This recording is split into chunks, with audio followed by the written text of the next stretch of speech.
데이터 분석 입문 2 여러분들 1주차 두 번째 시간 강의를 시작하도록 하겠습니다.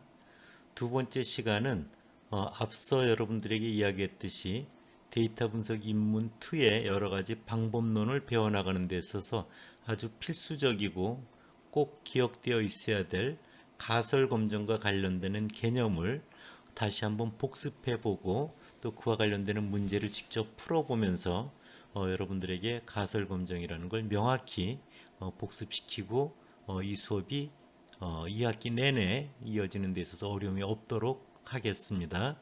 특히 군대를 다녀와서 복학한 그런 학생들 같은 경우 이 부분이 조금 낯설 수가 있습니다. 그런 학생들을 위해 특별히 이 강의를 하게 되는 것이니 열심히 경청해 주기를 바랍니다. 슬라이드를 넘기겠습니다. 먼저 가설 검정이라고 하는 것에 대해서 기본적인 것을 말씀을 드리면요. 우리가 관심을 두고 있는 대상 전체를 모집단이라고 했고요. 그 중에 일부를 뽑은 걸 표본이라고 했고요. 우리가 관심을 두고 있는 대상 전체 모집단에서 알고자 원하는 특성, 그런 걸 모수라고 했죠. 그 모수를 알기 위해서 뽑은 것을 통해서 알게 된 것, 그런 걸 이제 통계량이라고 했던 겁니다. 그래서 그 뽑은 걸 통해서 우리가 알고자 원하는 특성을 이렇게 이제 짐작하고 추측하는 게 이제 통계적 추론이지 않습니까? 그런 통계적 추론의 크게 두 가지는, 하나는 추정이라고 하는 부분 중에 이제 신뢰 구간이라고 하는 겁니다. 우리가 알고자 원하는 특성 미제 모수를 이제 구간으로 추정하는 데 목적을 두고 있고요.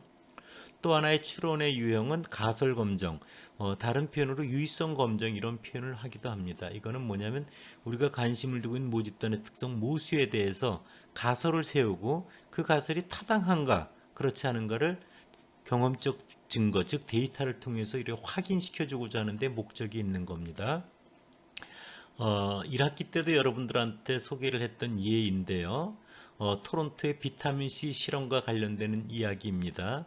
눈 가린 기법을 사용한 실험이었다라고 표현하는 것은 무엇이냐 하면 비타민C나 또는 가짜 약이나 똑같이 생겨서 그것을 먹는 사람은 내가 비타민C를 먹었는지 아니면 가짜 약을 먹었는지 알 수가 없는 겁니다. 심리적 효과를 방지하기 위해서 그런 실험을 주로 하죠.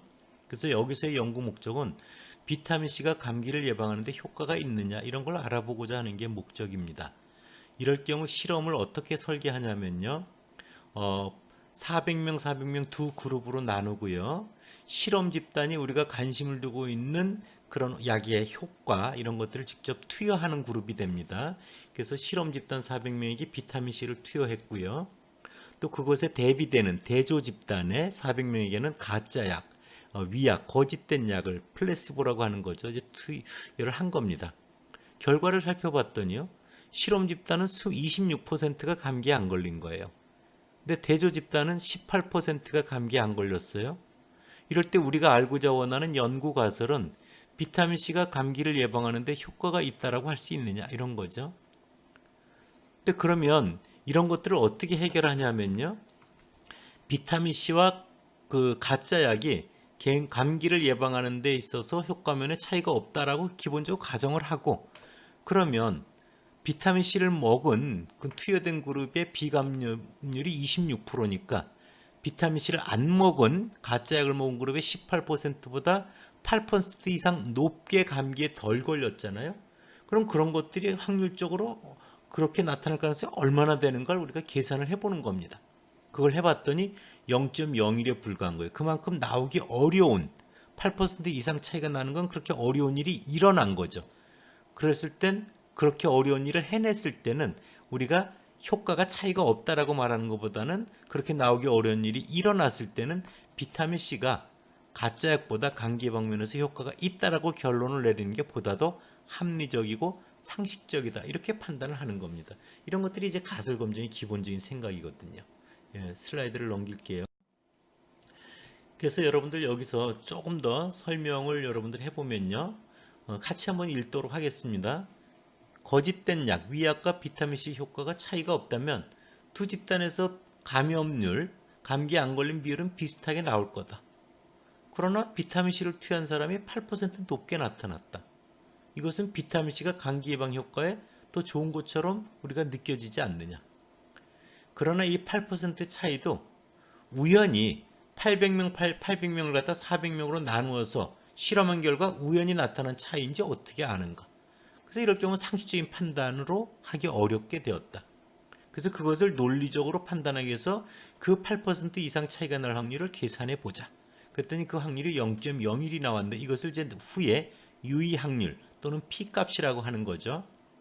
그래서 즉 차이가 없다라는 그런 가정하에 8% 이상 차이가 발생할 가능성이 매우 적은데 그런 것들이 일어났기 때문에 가짜약과 비타민C 감기 예방 효과가 같지 않고 비타민C 투여가 효과가 있다라고 생각하는 게 보다 더 합리적이지 않겠는가 이런 겁니다. 그래서 논리가 8% 차이가 비타민C 강의 차이는 없으면 우연히 나타난 차이다. 두 번째는 이둘의 차이는 의미 있는 그런 차이다. 물론 우연한 차이라고 하는 걸 완전히 아니다라고 증명할 수 있는 건 아닙니다. 그러나 그럴 가능성이 매우 작기 때문에 우리가 8% 이상 나타난 차이는 효과가 있다라고 짐작하는 것이 보다 더 합리적이다. 이렇게 하는 것이 바로 가설검정, 유의성 검정의 기본적인 논리다. 이렇게 말씀드릴 수 있습니다. 슬라이드를 넘길게요. 그래서 여러분들 이제 가설 검정에 대해서 이제 논리적인 얘기를 시작을 하도록 하겠습니다. 가설 검정은 앞서 이야기한 대로요. 하이포더시스 테스팅, 우리가 관심을 두고 있는 모집단의 특성, 모수에 대해서 귀무 가설과 대립 가설을 설정을 합니다. 두 개 가설을 설정한 다음에 데이터를 통해서 얻어지는 결과에 따라서 그 둘 가설 중에 어느 것이 더 합당한가를 결정하는 그런 통계적인 분석, 검증하는 방법인 거죠. 그래서 이걸 좀 더 의미적으로 살펴본다면 우리가 일상적인 생활을 하는 데 있어서 주관적인 판단이나 어떤 경험적인 사실을 토대로 그 집단의 특성에 대해서 가설을 세우고 데이터를 얻어서 그 가설이 어느 가설이 맞는지 타당성을 검토하는 경우가 있다. 이럴 때 바로 관심이 되는 모집단의 특성, 모수에 대해서 가상적으로 설정한 그런 주장을 확인하기 위해서 표본을 뽑아 그 결과를 살펴봄으로써 이러한 가설이 타당성이 있는가 없는가를 검토해보는 일련의 작업, 그것을 가설 검정이라 한다. 이렇게 결론을 내리면 됩니다. 그래서 통계적 가설은 모집단의 특성인 모수에 관한 주장 또는 서술이다. 이렇게 여러분들 정리하고 있길 바랍니다. 이해를 한번 보도록 할게요. 가구당 월 소득의 평균은 250만 원이다. 이렇게 가설을 세울 수도 있고요. 또 다른 가설은 새로 개발된 약품의 치료율이 기존에 사용하던 약품의 치료율보다 더 우수하다. 이런 것들도 가설이 될 수가 있습니다. 또는 어떤 제조업 같은 데서 특정 회사에서 만들어진 A 제품의 시장 분량률은 3% 이하이다. 이렇게 세울 수도 있습니다. 이런 식으로 가설은 우리의 관심 대상이 되는 것 속에서 아주 무수히 많이 세울 수가 있는 거죠. 네. 다음 슬라이드로 넘어가도록 하겠습니다. 그러면 이러한 가설은 우리가 어떤 절차를 통해서 이루어지는가 대단히 중요한 얘기입니다. 첫 번째, 가설을 설정합니다. 세웁니다. 그래서 가설은 귀무가설, null hypothesis에서 null은 0을 말해서 0가설, 무는 이제 의미하는 게 없다거든요. 그러니까 새로 개발된 약이 기존 약과 치료 효과 면에서 차이가 없다. 이런 것들이 이제 무가 되는 겁니다. 대립가선, alternative hypothesis는 새로운 약이 기존 약보다 치료 효과가 더 우수하다. 이렇게 이제 주장하는 것이 되는 거죠. 그랬을 때 적절한 기준을 설정합니다. 유의 수준이라고 하는 건데요. 그래서 유의 수준을 설정을 해서 그 기준 설정한 것보다 더 유별나면 더 나오기 어려운 일이 벌어졌으면 그럴 때는 귀무가설을 버리고 주장하는 걸 인정해 주게 되는 그런 기준이 되는데요. 일반적으로 생략도 가능합니다. 그 다음에 검정 통계량을 통해서 확인해야 되는데요. 그런 것들은 차이가 없다라는 기무가설과 얼마나 배치되는가를 우리가 확인할 수 있어야 됩니다. 그리고 그런 걸 통해서 얼마나 그 나온 데이터 값이 확률적으로 나오기 어려운 것이었는가라는 것을 유의확률 또는 P값으로 계산을 하고, 그 P값이 주어진 기준보다 더 작다라고 하는 것은 우리가 정해져 있는 기준보다 훨씬 나오기 어려운 그런 현상이 나타났다. 그래서 우리가 기존과 차이가 없는 일반적인 가설, 귀무가설을 기각하게 되고 그에 따른 결론을 해석하게 된다. 이렇게 여러분들 기억하시면 됩니다. 다음 페이지로 가볼게요. 그래서 가설 검정 절차를 한번 보충해 보면요. 자, 첫 번째, 기무가설과 대립가설을 세운다. 유의성 검정은 기무가설, 즉 차이가 없다라는 것에 배치되며 우리가 주장하는 것, 치료 효과가 있다와 같은 그런 걸 지지하는 경험적 증거, 그런 것들의 강약을 평가하는 방법입니다. 유의 수준을 선택하고 생략 가능한데요. 어느 정도 증거가 나타나면 우리가 그 주장을 인정해 줄 것인가, 지지해 줄 수 있을 것인가, 대립가설을 그런 기준인데요. 5% 유의 수준은 이제 95% 신뢰 수준에 해당되는 것, 1% 유의 수준은 99% 신뢰 수준에 해당되는 것, 10% 유의 수준은 90% 신뢰 수준에 해당되는 것 등을 이제 주로 널리 이용하는데요. 특히 표본의 크기가 작을 때는 유의 수준을 10% 정도로 완화해서 현장에서는 많이 반영한다. 이렇게 여러분들 기억해 두면 좋습니다. 또한 검정 통계량을 정해서요. 기무가설 차이가 없다와 얼마나 합치되는가. 합치될수록 기무가설을 기각시킬 수가 없는 거죠. 차이가 많이 벌어지면 벌어질수록 기무가설을 기각시키는 강한 증거가 되는 거겠죠. 앞에 비타민C 실험의 경우는 뭐예요? 두 집단 간에 비감염률의 차이가 없으면 없을수록 차이가 없다라고 하는 거고, 차이가 크면 클수록 비타민C 효과가 우수하다라고 이제 주장하는 걸 인정하게 되는 그런 거죠. 그런 데이터에 얻어진 값에 대해서 그 데이터가 나온 값이 얼마나 나오기 어려운 확률을 계산하고 그것을 우리가 P값이라고 하는 거죠. 유의확률이라고 하는 거죠. 그래서 그 P값이 작으면 작을수록 차이가 없다라는 것에서 훨씬 멀어진, 나오기 정말 어려운 일이 벌어졌다 이런 거죠.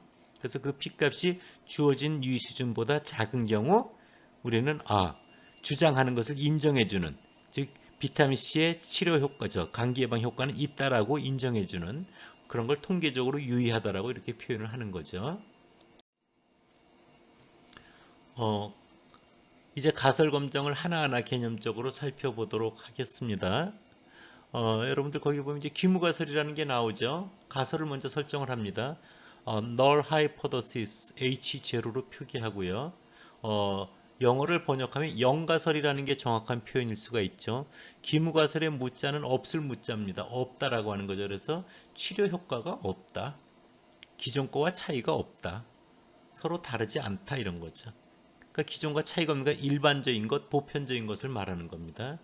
근데 우리가 새로 약을 개발하면 기존 거에 비해서 효과가 있다라고 주장을 하기를 원하잖아요. 그래서 그렇게 반대되는 증거의 대상이 되는 겁니다.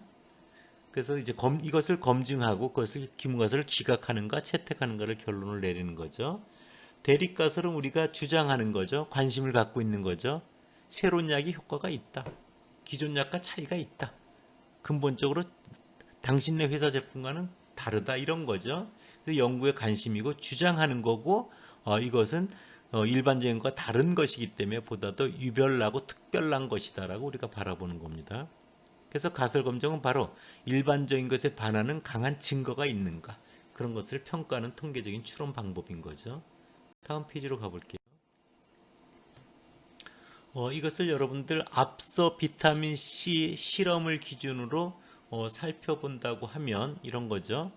귀무가설은 뭐예요? 비타민 C와 위약은 감기 예방면에 있어서 효과면의 차이가 귀무 없다 이런 거죠. 예. 기호로 보면은 비감염률을 P1, P2라고 각각 한다면 귀무가설은 P1 이꼬로 P2가 되는 거죠. 대립가설은 뭐가 되겠어요? 비타민 C가 복용한 사람들이 가짜 약을 복용한 사람들에 대해서 감기에 안 걸린 비율, 비감염률이 더 높다 이렇게 주장하는 거죠. 그래서 기호로 보면 H1은 P1이 P2보다 크다 이런 겁니다. 이런 것들이 여러분들이 이제 귀무가설과 대립가설이라고 하는 걸 여러분들 이해할 수 있을 겁니다. 다음 페이지로 가볼게요.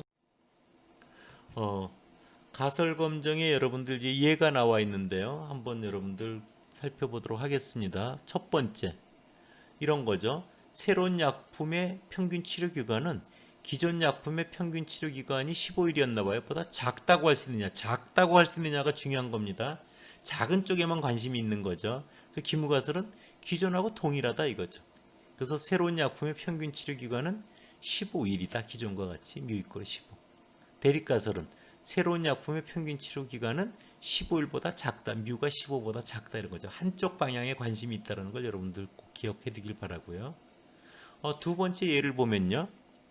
소비자 고발센터에 뭐 여러 가지가 접수가 됩니다. 그럴 때 이걸 뭐 예를 들어 치약이라고 한번 생각을 해보세요. 그럴 때 A 제품의 함량이 기준치가 150g인가 봅니다. 150g을 대부분 미달한다. 미달한다는 것도 작은 쪽을 말하는 거죠. 한쪽 방향.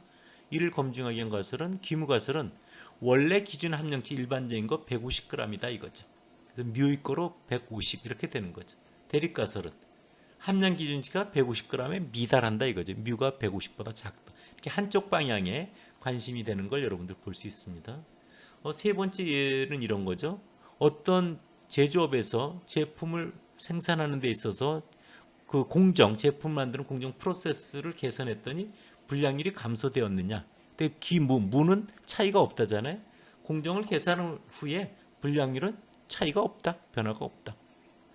대립가설은 개선 후 불량률이 감소되었다. 이것도 이제 줄어드는 한쪽 방향에 관심이 있는 거죠. 앞에 세 개를 이후에 보면 이거를 한쪽 방향에 관심 있는 단측 검정이라고 하는 표현을 쓰게 될 겁니다.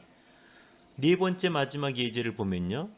휴대폰에 여러분들 관심이 많을 겁니다. 디자인이나 색상. 그래서 남성 그룹과 여성 그룹에 있어서 색상에 따라 휴대폰의 선호도가 차이가 있는가, 다른가 이런 거죠. 다른가는 작아도 다르고 커도 다른 거 아니겠습니까? 그래서 남성과 여성의 선호도 차이가 없다. 뮤1 이꼴은 뮤2. 그죠? 선호도 평균이. 대립가설은 다르다. 그러면 뮤1과 뮤2는 다르다는 등호에 이제 짝대기 근 등호가 아니다니까 이건 양쪽 방향에 관심이 있는 거죠. 이런 것들은 나중에 후에 양측 검정이라는 표현으로 여러분들에게 다가갈 겁니다. 이런 가설 검증의 예를 여러분들 봤고요. 앞선 얘기에 있어서 이런 대립가설의 형태에 따라서 검증 형태를 보면요. 단측 검정은 원사이드 테스트. 그래서 여러분들 보면요. 한쪽 방향에 관심이 있으니까요. 왼쪽 검정 같은 경우는 기각력이 왼쪽, 즉 기무가설을 기각시키는 영역이 기각력인데요. 왼쪽이 유수준 알파를 다 포함하고 있는 걸 볼 수 있고요. 오른쪽 검정은 큰 쪽, 즉 기각력이 오른쪽에 기무가설을 기각시키는 영역이 있고요. 그쪽이 전체 유수준 알파를 다 포함하는 경우입니다. 그 예시에 보면 대립가설에 보면 뮤가 뮤제로보다 크다. 그거에 해당되는 게 오른쪽 검정이고요. 또는 뮤가 뮤제로보다 작다. 이런 것들이 이제 왼쪽 검정에 해당이 된다. 이렇게 보시면 됩니다. 다음 페이지로 가볼게요. 두 번째는 양측 검정은요. 기각력이 오른쪽과 양쪽 다르다는 작아도 다르고 커도 다른 거죠. 그렇죠? 그 예를 보면요. 제품의 함량치가 150g인지 아닌지 이런 문제를 다루고 있죠. 그래서 기무가설은 뮤는 150이고요. 대립가설은 150이 아니다면 150보다 작아도 다른 거고 커도 다른 거잖아요. 그래서 왼쪽의 기각력 2분의 알파, 오른쪽의 기각력 2분의 알파 두 개를 합해서 유수준 알파가 되는 겁니다. 그러니까 양쪽 방향에 관심을 두고 기각력이 설정되는 경우가 양측 검정에 해당이 된다. 이렇게 여러분들 기억하면 됩니다. 그래서 가설 검정이 무엇인가? 가설 검정의 절차, 그리고 가설을 세우는 것, 귀무가설, 대립가설, 그 다음 단측 검정, 양측 검정에 대한 개념을 여러분들에게 소개해 준 것이 2교시에 여러분들에게 전달한 내용이었습니다. 세 번째 시간에서는 이와 관련되는 개념을 조금 더 정리하고 그리고선 예제를 통해서 직접 확인해 보는 그런 시간을 통해서 복습을 해나가도록 하겠습니다. 감사합니다.